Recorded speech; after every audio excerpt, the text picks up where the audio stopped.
All right, guys, welcome back. Today we are talking about gate 56, the gate of stimulation. Ooh. So my daughter has this. It is Okay. a large piece of who she is. And gate 56 is all about stimulating the person who is listening to you. This is the I was storyteller. gonna say, this is a storyteller. It is a storyteller. Yeah, this is the storyteller. These are people who can like tell a really good story and keep you at the edge of your seat. Oh, my son has this too. And it's connected through gate 11, which is the gate of the teacher. The irony. Yes. So the 56 energy is really about teaching people something through storytelling, analogies, metaphors. It's like, you know how when you hear the right analogy or metaphor, something and you stimulate, you're like, oh, wow, now I see it. That's what this energy is for. I grew up Catholic, and in our Catholic church growing up, there was this one particular priest. His name was Father Michael. He was from Ireland, I believe. He could tell stories in such a way where you were so captivated, you had no idea that this was going to end like with some profound lesson. But I remember being a kid, and the way he could tell stories and teach at the same time was like second to nobody. And I would be willing to bet money that he probably had this, the whole gate, the whole channel. Every time I see gate 56, who I think of is Jesus. Oh, that makes total sense. Like, you know, parable after parable after parable, he was keeping people on the edge of the seat as he was teaching, and he was using these stories and these analogies and parables to be able to teach. So this is really about teaching. So in low vibration, what ends up happening is that you're trying to make it sound as if you're giving people like call to action or information or making them do something. This isn't about that, right? This isn't about leading people to anything. It's just about stimulating them and leaving them with the information or the story. And it kind of like ruminates in their own mind. Like the learning happens after they leave, and they're like sitting on this story. So there's nothing that you have to like call them to do, right? And then the low vibration shows up in two different ways. Okay. We either have recessive or we have reactive. Yep. Recessive is when, repressed or reactive. Repressed is when you're like turning that shadow in on yourself. And so what this looks like is a lack of stimulation. I'm bored. I didn't get what I wanted. Like, this sucks. It's just a story you're telling yourself. Yes. Yeah. Yeah, it's like a lack of stimulation for you. You feel unstimulated, right? And then the reactive about this is that you become overstimulated because you're fixated on bringing in stimulation.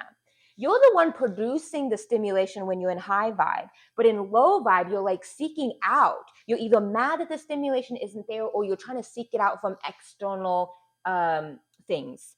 When I work with clients who have 56 in places where they're in really low vibe, the things that I hear that this manifests as is like food addictions, shopping addictions, obsessive porn. It's like things that are especially eyes. For some reason, this gate is associated with things that we see that stimulate us. So when we see something, this is why buying the thing. We see the thing and we're like, ooh, I gotta have that thing. Yeah. And then we buy it for the stimulation, and then we never even open the box. Oh. Right? Or like I have to keep looking at the porn, right? It's like it stimulates my eyes, so I'm just gonna keep looking. I mean, the food looks so good. God, I'm full, but God, that food looks so good, and it's just wanting to take that. And so it's really about like you're trying to feed the craving of your eyes instead of you being the one that's showing people what it is through story. So in one of my sons, the way that this shows up, and he is a toddler, so he tells stories, but he doesn't have full language, right? So he's babbling, he's talking with his hands. He'll grab you by the hand and take you to recount this crazy tale that we don't always even know what it is, right? He's stimulating us with his energy, with his story, whereas like he doesn't know enough yet to be stimulated by anything else. So that's like in a really pure form how it shows up. You're stimulating others by your words. Yeah, absolutely. How does that show up in your daughter? My daughter has been telling stories from the time that she was young. She actually started writing her first novel at 8 years old. She loves fantasy. So yes, she loves fantasy. She loves just like getting in her head and stimulating her own self by like telling herself stories. One of the ways that we've actually talked about this more in depth is sometimes my daughter can create stories that don't serve her. right? The Mm. 56 comes with a fabulous imagination. Yeah, big imagination. Huge imagination. These are the storytellers of the world, right? And they're always like embellishing things, right? So, so the way that this shows up is she might come to me, oh my God, mommy. And then my brother did this, and then he did this, and then he did this. And I'm like, did it really happen? And she's like, well, I mean, he hit me like 1,000 times and he ruined all my books. And it's like, okay, chill out. Yeah. And then you go up there and you find out that that's not actually what happened.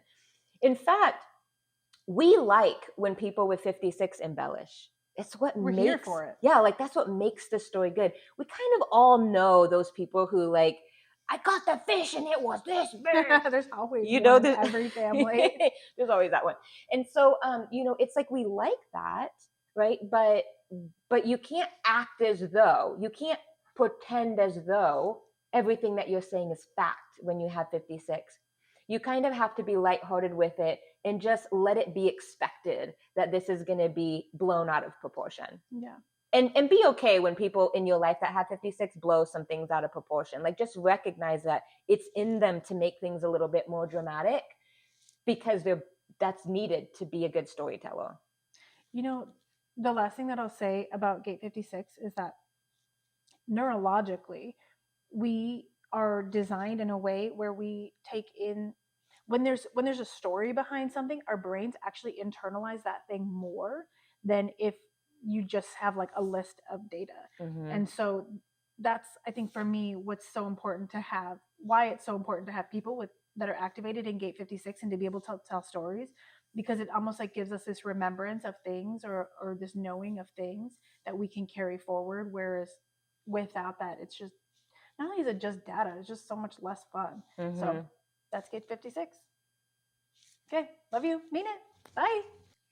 This has been another episode of our Throat series, an entire series that we have dedicated to teaching you guys about the different gates inside of our throat and the energy that exists inside of those gates, so that you guys can become more confident in the way that you use your voice on this planet. If you've enjoyed this episode, we highly suggest that you make your way to our website and check out the Throat workbook that we put together specifically for you to contemplate as you move through the gates in your own throat, the gates of those around you, as you look to better understand your design and how you can interact and relate more to those around you. We love you so much. We're so excited that you're here with us. We can't wait to hear about how you elevate yourself and those around you by learning your human design.